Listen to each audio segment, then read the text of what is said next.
I will say that, since COVID-19, all of the healthcare systems, the hospitals specifically in terms of emergency utilization, has come down quite significantly. And only those individuals that require acute emergency care are actually coming to the hospitals. Others are, of course, accessing care through other means, including urgent care centers, which is really good to hear. Yeah. Looks like we have a call or a text message or something, some kind of a question, right, Tara? Yeah, so John from Cupertino has texted, I'm confused why California is opening up when the first wave hasn't even subsided. What are your thoughts on things reopening when the first wave of COVID-19 is still not done? That's a great question, Paul. I'm gonna let you give your opinion on how things are going in that regard. There was just a great report that came out that was published this morning in some of the national media talking about how of the states that have opened up to some degree, which is most, they're split about half. There's about 23 states that have opened up to some degree that are having surges and spikes and problems, and hospitals are starting to fill up. And then there's about 24 that an equal number that are staying kind of flat. Interestingly, we're having a little bit of, we talked about our numbers here. They're not going down. We're still, deaths are increasing. Things are still happening. What's going on and how strict? Obviously, it's Sarah Cody's call, not yours or not mine. But how strict do you think she's going to need to be in the coming weeks? And what's your opinion on that? Well, I think what people need to have is some perspective of from community to community. You see different levels of spread with respect to COVID-19. In the Bay Area, I think we started out really well in terms of making sure that we got ahead of it. And we stayed ahead of it. People were not comfortable that we were still holding on to the shelter in place for such a long time. And then we started to ease up on that based on what we were seeing. I think from the perspective of, from a public health perspective, looking at the numbers, they were comfortable to start relaxing the shelter in place. And they will continue to relax it depending on what they see relative to some of the data that they're collecting. What we do know, I can tell you, is that if you look at Southern California, you're starting to see an increasing number of cases, increasing number of hospitalizations. And in fact, I can tell you that from a county emergency management standpoint, there are parts of the state of California, Imperial County, et cetera, that are having difficulty in managing hospitalized patients. And they're shifting patients to other hospitals and even asking for help from Northern California hospitals. So this really is a very community-specific type of issue. But at the same time, it does no boundaries. Right. It goes beyond that. And I think that is a legitimate concern, and that's something people should be worried about. Yeah, it was just, I'm glad you kind of stopped at that point, because what's going through my mind is just yesterday, I had the great honor, along with some other officials, county officials, regional officials, to cut the ribbon on a new BART station here in San Jose at Berryessa, and another gorgeous new BART station in Milpitas. Beautiful, right across the street from a light rail station, so it basically connects. People could get on the light rail in South San Jose, go to the Milpitas station, end up in San Francisco or anywhere between. In fact, yesterday we had officials, workers, even just BART employees from all over the Bay Area converged on Santa Clara County. Now, I know that Alameda's numbers are not as flat, or not flat at all like ours. They're increasing, at least in terms of the number of positives, the number of infections, their hospital rate, and that's on one side of us. I mean, from Milpitas Station, that's a hop and a skip to Alameda County. You just cross there over into Fremont, and you're in Alameda. The next station on BART is Fremont. So you got people traveling back and forth, and then San Mateo similarly has numbers going up. How does that play into the thinking of the Emergency Operations Center in our county, as people say to us? I hear it all the time from constituents: we've done our job, we've done a great job, thank you, Sarah Cody, but our numbers are low. let us open up wide open.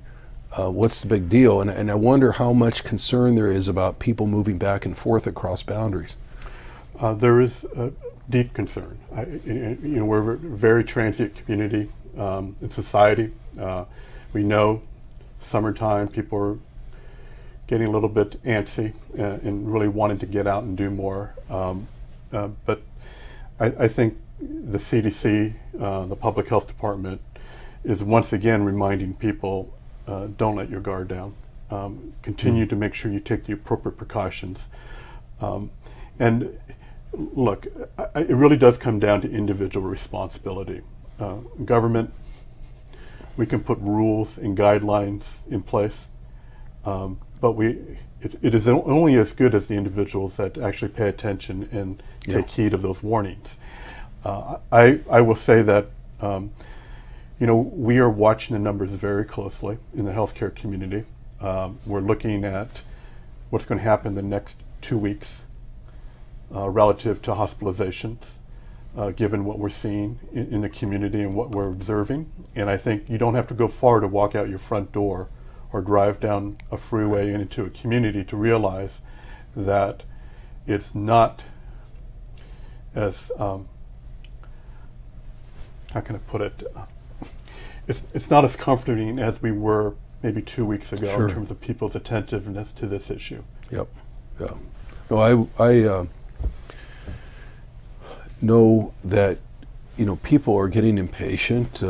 I, being an elected official who has to go to places like the county building or the BART station or to some other official county duties, I'm like you. I'm considered an essential worker. I'm supposed to go do my job as a government official, but I hear things along the way. And just 2 days ago, I heard two women who apparently had never met each other before, one wearing a mask and one wasn't.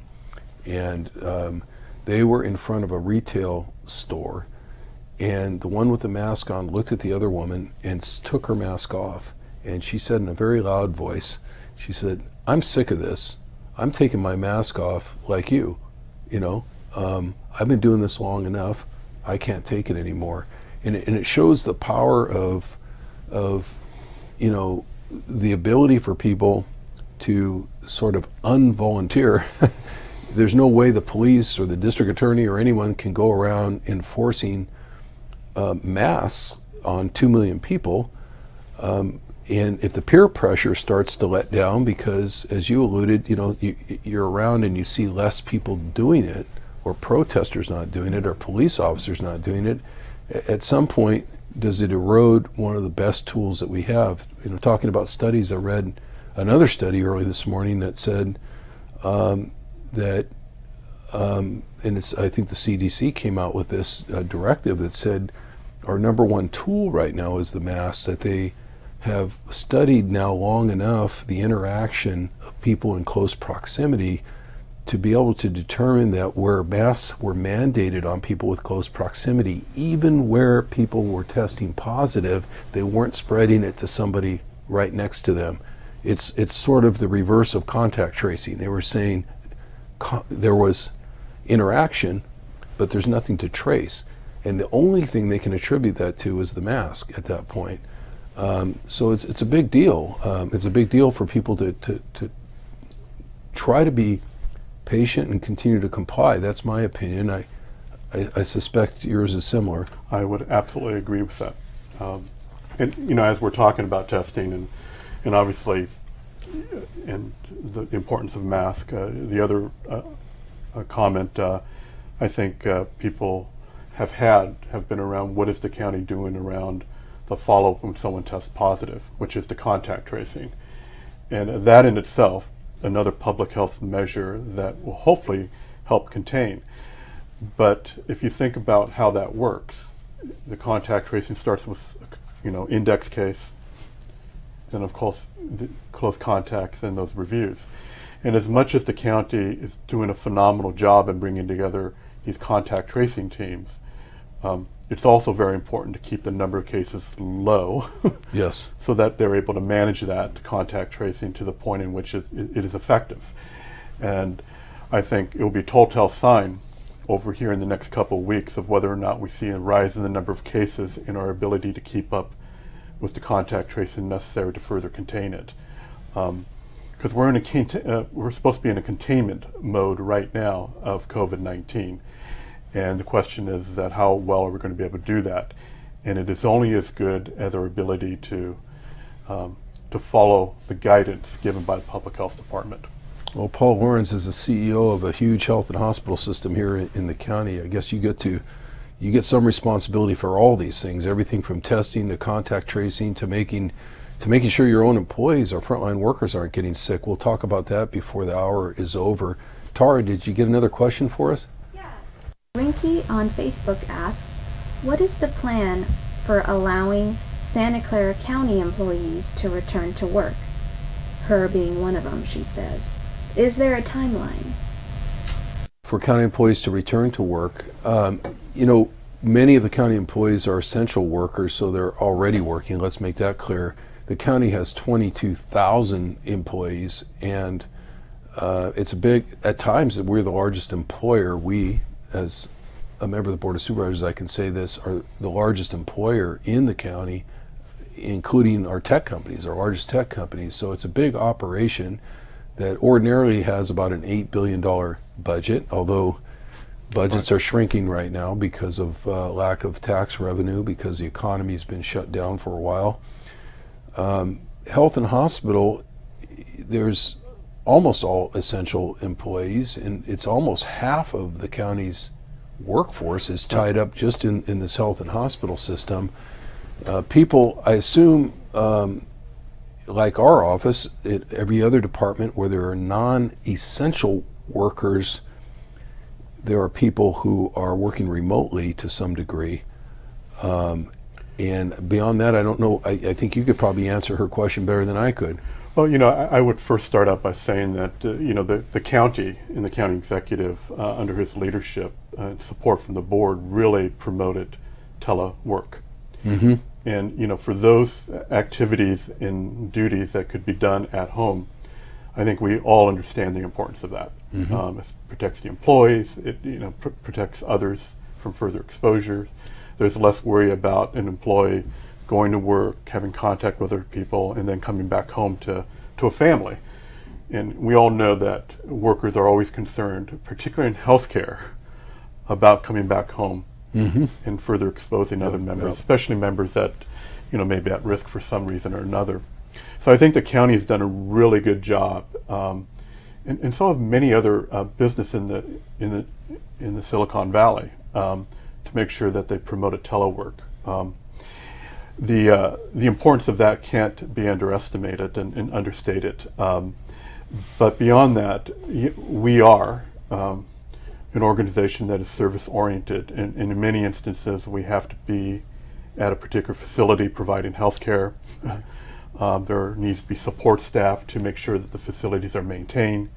So there is a large contingency of a workforce that is coming to work every day and providing the care and services that are needed. And it's just not in healthcare. It's throughout the county of Santa Clara in the departments.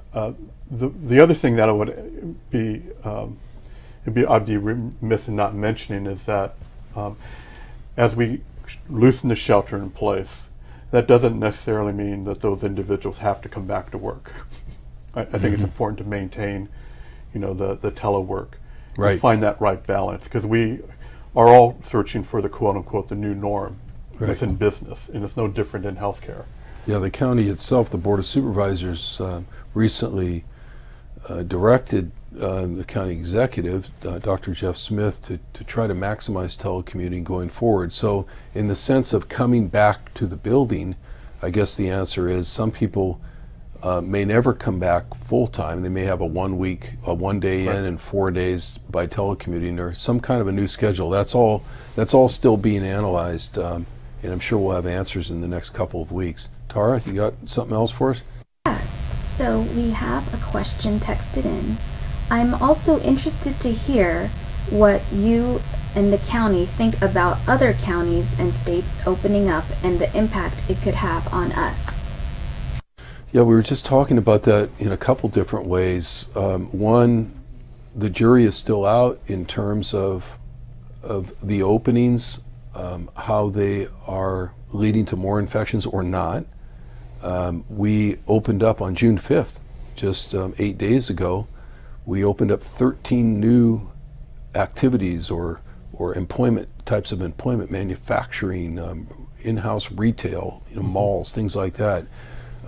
My understanding is we got a little bit more time before we see how that's going to move our numbers here in Santa Clara County.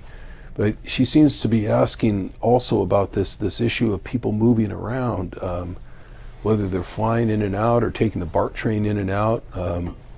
If they're asymptomatic, Paul, how much of a worry is it that somebody's going to get on that BART train, get off on Berryessa, tell their boss, I don't need to telecommute anymore because BART will take me right to San Jose, and I want to take the train down and go do my job down there. What if they're an asymptomatic carrier? Again, how much do we need to worry about not being able to pick up on who's infected and who's not? Yeah, it's somewhat counterintuitive if you think about it, when you have counties that are so close to each other, yet the shelter in place, the relaxing of the orders are very different. Yep. Particularly in that we're so transient, and you talk about transportation.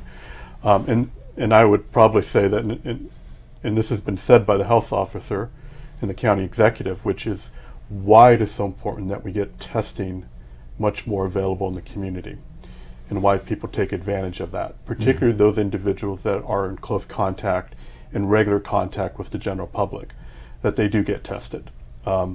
And so we can get a sense of the prevalence in the community of whether or not it's changing. You gave the statistic, which is we're down to 3.2% now from a high of around 11%. Where is that number going to go? It will really be dependent on how much testing we do and how much we're able to monitor the exposure rate within the community. And that's our only really defense to this, if you think about it. In the end, people want a vaccine. It's not anywhere in sight, although people speculate that maybe early 2021, but that's still a ways off. A lot can happen given the nature of COVID-19 and its ability to spread rapidly. So, we were talking about this a little bit last week, and if you have 3% positive tests, it strikes me as a low number. It strikes a lot of people as a low number. But if 100 people come in, and I want to follow this thread, this question a little bit more. 100 people come in on the BART train, which is a low number for BART, right? I'm just using that as an example. It means that if they all got tested, this is the way I understand it, that we'd have low single-digit positives, but we'd still have some positives. It means that if all those folks came in from Alameda to Santa Clara County, that we just had arrive on that train, 3 out of 100 people walking around symptomatic, contagious, right? So at some point, do we, again, it's Dr. Sarah Cody's call in the final analysis, but at some point as a hospital administrator, do you say, maybe we need to start testing people who are going to be coming back and forth across county lines? They screen people now before they get on an airplane and ask them a ton of questions about how well they are. Do we need to do that for commuters too? Well, I think the more recent public health order made it very clear that people that come in contact with a large number of people need to be tested. Mm-hmm. That's one of the regardless of where they're coming from. Regardless of whether or not they participate in a protest of 50 or 100 people, they should get tested. And as much as people are wearing the mask, we all understand that's not just a mask where you have the exposure risk. And so I think it's really important that there's a reason the public health officer puts out the order in the way in which she does as she relaxes the shelter in place. Those 3 individuals out of 100, just imagine the number of people that those 3 individuals came in contact of that 100, and then prior to that and subsequent to that. within 24 hours. And on the way home again. No way home again. So 3, if you ask me, given the nature of COVID, it is a big number still. And Tara, do we have another question? Oh, sorry. I have quite a few, and Nina and Lawrence asked similar questions, so I'll just join them. I'm interested in how to manage college students living on campus, keeping them and others in contact with them safe. Lecture classes are currently planned to be virtual, but the plan is also to have classes that need to be done in person in a socially distanced way. Especially with the new school year being few months away, how will schools in the area be able to reopen safely? Paul Lawrence, our hospital CEO, I'm going to let you answer this one, but I will say, look, son, don't know the answer exactly, and I'm biased because I have 4 children, and the youngest is a student at UCSC, and so he's going to go back into this environment, however they shape it. What are we looking at there? What do you think is going to happen? Obviously, the schools want to open up by fall. Well, I think, whether we're talking about schools or any situation where individuals don't have the ability to social distance and protect themselves and protect others, there is a level of concern, there's no doubt. Particularly when we talk about individuals that are very young, very active, very involved in the community, that it's going to be a challenge for us. And if you think about our society and the number of individuals that are students, whether in college or in high school, it's a big part of our community. I think to some extent most of the universities and the colleges are paying very close attention to the recommendations and how best to utilize I'm not sure what they're calling teleschooling. Distance learning. Distance learning. Distance learning, yeah. They're using it to their advantage, and I think the challenge though there is that many students and many young people really want that experience of being in college and being around other people. It makes a lot of but difference. that's going to have to be a sacrifice, and realize that in the short term here, we all have to do our part. So before we go to the next question, and it's I have to remind myself of this all the time, and I find myself reminding business people of this because business people are so much dependent on the number of people they can congregate, whether it's a restaurant or a dentist or anyone else, is that even if the public health officer opened everything wide open, the UC system and this Cal State system would still have the responsibility of 6 feet apart under state rules, right?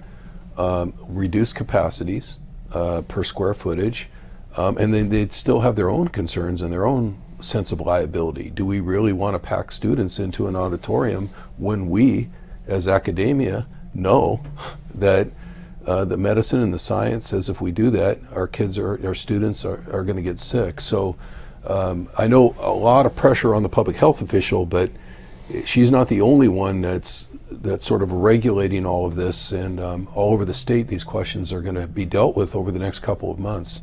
Well, Tara, you said we have some more.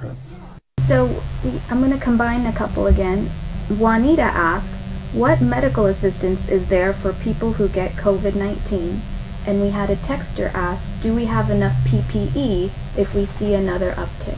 Oh, great. These two questions figured out that we have Paul Lawrence here from the hospital system, so these are all yours. Thank you, Supervisor. So with respect to healthcare in general, and then of course COVID-19, irrespective of your healthcare need, I think we're very fortunate in Santa Clara County that we do have a comprehensive healthcare system, a public system that complements the Kaisers, the Stanfords, the other community hospitals out there. So, to a large degree in Santa Clara County, if you need health care, you can get health care. If you do not have a health care provider, we're more than happy to make sure that you get connected with a primary care provider, a physician, and then they can guide your health care and your needs relative to whether it's related to COVID-19 or any other health care need. And what does treatment look like these days? I mean, early on, there were respirators they were even in short supply, and then people were talking about, I'm talking about for your ICU folks, and then there was some talk about needing double respirators, and then there was some talk about maybe that's not the best treatment. I know you're not, zoomed in on the medicine side every day because you're the hospital CEO. But what is the state of what is the day in the life of a patient coming in, or is it all different because they're exhibiting different symptoms these days?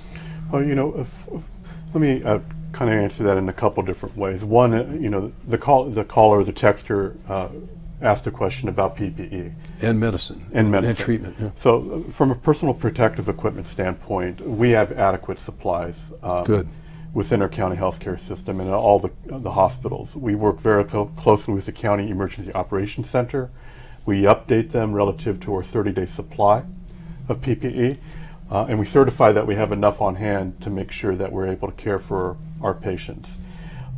And within that, you have to understand is as we opened up healthcare and made sure that people are reminded they need to come in for healthcare.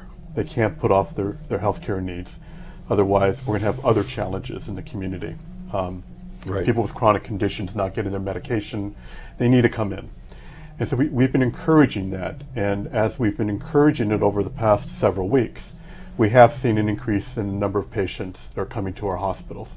Not just the county healthcare system, but other hospitals throughout Santa Clara County, which is good news. But that also means that when those patients come in, we have to make sure that we take the appropriate precautions relative to protecting them and protecting our healthcare workers. So we've gone to extraordinary lengths to make sure that they have the appropriate PPE, the environment is conducive to maintaining social distancing, that the environment is clean on a regular basis.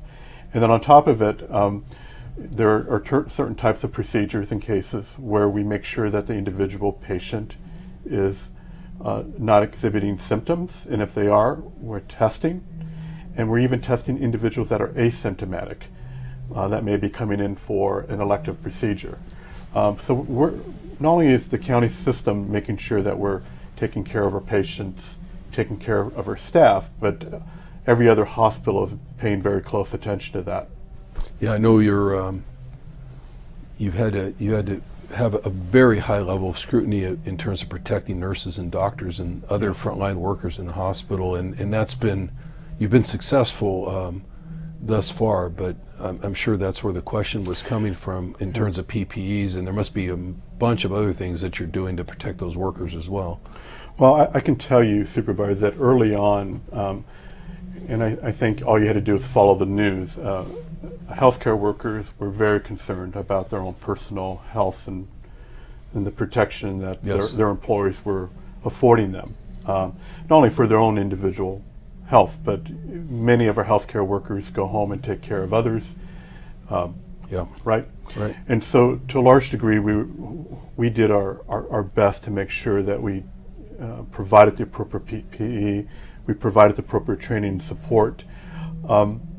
And it I think has played out in some light relative to some of the numbers, in that we've done a good job.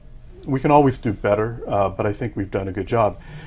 So we've tested all of our employees in our healthcare system at the 3 hospitals, our outpatient clinics, and we have close to 7,500, 8,000 employees, and the testing, the positivity for asymptomatic test started at around 0.2%, and now it's closer to about 0.15%. So that's a very low. So that gives you some sense that they're not testing positive, we're doing something right, but at the same time, we cannot let our guard down, and we have to continue to support our staff and make sure they feel comfortable in the workplace. Oh, great job. Tara? Someone has texted, what has the county been doing with the city, San Jose especially, to reopen City Hall, parks, community centers, libraries, etc.?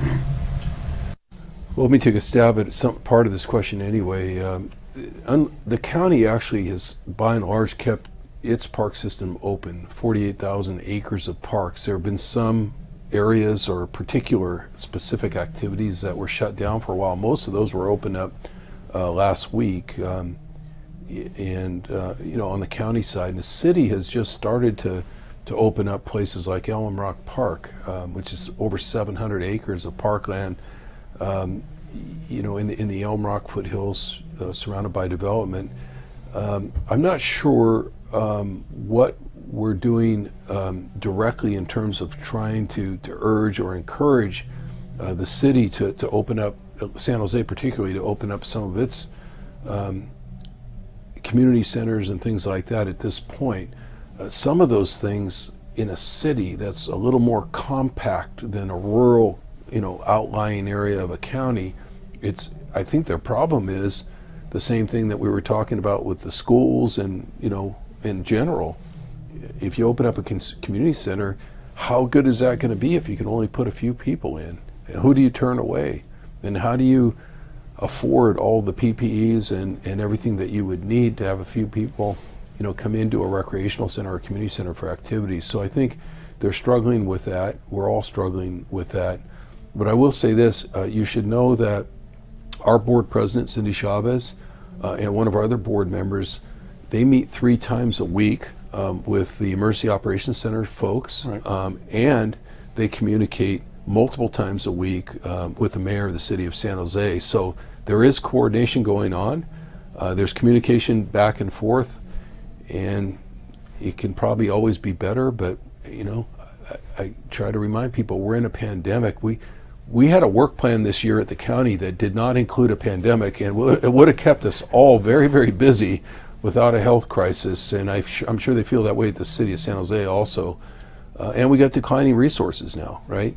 You're trying to put a budget together for those hospitals for this year, and I know the county executive's asking you to cut because the tax revenue is coming in a lot less. We see that.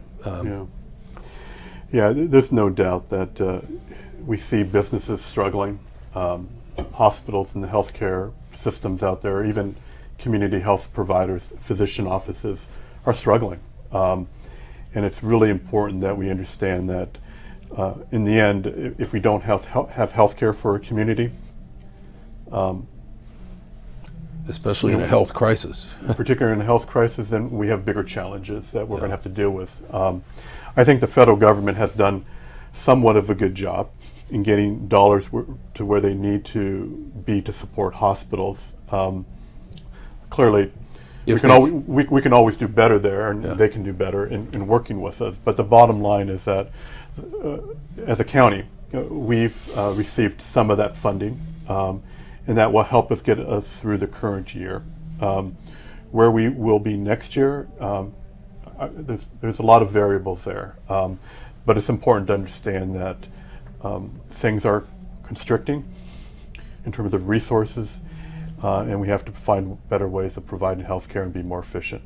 And those federal dollars are not going to be able to go on forever. Right? No, they're typically known as one-time funding, and they do not go to help with a structural deficit, if you will. When your ongoing operating revenue, they're not keeping pace with your expenditures. Tara? So a texter asks, when can gyms open? And Christina online asks, what about nail and hair places? We've received a tremendous amount of positive and I suppose a little bit of negative testimony, but a lot of good ideas. People from salons and gymnastic programs, swimming programs, amateur sports programs basically came to a set of hearings that we had just last week, starting a week ago Friday through Monday, and testified before the Board of Supervisors on a virtual meeting, a Zoom meeting, which was handled, I thought, very well by our board president, managing to get through all that testimony. The attorneys for Sarah Cody that are supporting her to write these new rules, they were taking notes and they were listening as to essentially they're always trying to get ready and get their documents ready. They're writing to get documents ready to open up to the next phase. And it's a little, I am rooting for the salons and for those sports activities, youth and adult sports activities. Obviously, they have to be regulated really significantly. We've seen now best practices on hairstylists and barbers and so forth coming from other states. It's amazing what they have to do. I'm not sure all of the shops here will want to do that kind of stuff. They can't have a waiting room inside. Everyone has to wait outside 6 feet apart for their appointment. They don't, in some states, they're not even allowing walk-ups at all. You have to have an appointment, and a lot of shops aren't used to operating that way. Everyone has to wear a mask inside. Even if the chairs are 6 feet apart naturally, they are cutting the capacity down by 50%, so it's every other chair. They are requiring, beyond the normal sanitization of the clippers and things that they use, the tools that they use, a much more robust sanitization or sterilization of things. I got done reading. It took me 5 minutes this morning to read the rules for one of the states that opened up hair salons this morning. And I read pretty fast. When I say 5 minutes, was probably this many pages of rules. And I thought, there's got to be a lot of salons that look at those rules when the day does come and really question whether or not they can make ends meet, whether is it worth it to open up. And I think this is, you were calling it the new norm or the new normal. Unfortunately, this is a reality. But I do think that we are very close, my opinion. I don't have any inside information. Paul, I don't think you do either. But I think between the attorneys and Sarah Cody herself, what we're seeing come out of the state, that if these numbers continue to stay level or flat, that we're very close to seeing that next leap ahead, opening up some of these activities that have still been held back. But just be aware, it's not going to be, like walking in 2 minutes before you want your haircut anymore.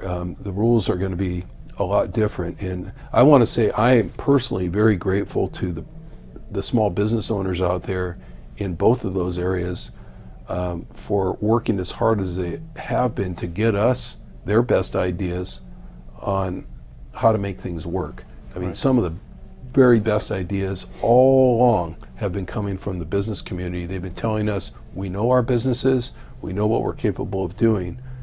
Please get this information to Sarah Cody, and part of my job is to make sure she gets that information. And I would just comment that I know you mentioned the attorneys that helped Dr. Sarah Cody in trying to craft the language, and Dr. Cody's watching the numbers and trying to figure out timing and what's right and safe for the community. Dr. Cody takes this very seriously, and she understands the impact this has on these small businesses. I think she draws the connection from the fact that many of these small businesses are individuals that depend on this for their livelihood. And I think she takes that into consideration, and she is working together with some of the best minds to make sure that we do this right. Well, and the hardest thing, I think, probably in your position as a CEO and as a parent, you learn to really resist saying, I don't know. You want to know, My son asked me a question. I take great pride in being able to give him the answer. And, we're in this period right now because of all the moving parts that even though we can sense, we see the pattern, we see every couple of weeks, and it's already been 1 week since the last activities opened up. If the pattern stayed the same, in another week, more things will open up. The public health officer will open some more up, but we don't really know until we get to that end of that 2-week incubation period, how things are going to play out and what she's going to tell us we can do. So we're all waiting. Even the government officials are waiting, and please hang in there, because we get it. We don't want to lose businesses, and we know that those of you who haven't opened up are struggling. We know it. I come from a business background myself. I still have businesses, and I have close business acquaintance or affiliates that are struggling mightily. So there's nothing we would like more to open the rest of the businesses up and get the tax revenue in, right, Paul? Because we need the tax revenue, but we also don't want these deaths to start going up to double or triple digits again every week. So we have to work with what we have here. Tara, is that it for now? All right. So, Paul, I just want to ask you: are we at wrap-up time? Okay, thank you very much. So our producer is telling us that we need to wrap up now, but why don't you close it out for us, Paul? And I just said my couple of words here of gratitude to the business community. We don't bang pots and pans and make a bunch of noise like they do in New York at 7 o'clock every night for our healthcare workers, but do they deserve that here, your employees?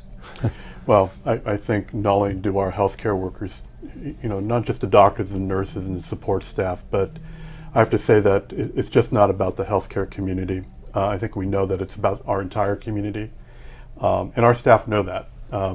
So whether it's of course law enforcement, but also the frontline workers that are throughout our community in the stores, the delivery drivers, et cetera, all of them make a difference in this, and it's really important that we take care of ourselves, and so we can take care of others. Yeah, well, and we need to show as much gratitude as we can to those people who are putting themselves in harm's way. So Absolutely. Thank you to you and your system and those thousands of healthcare workers in the county that are trying to keep people as safe as possible. We appreciate you being here today. Thank you for your support. Thank you.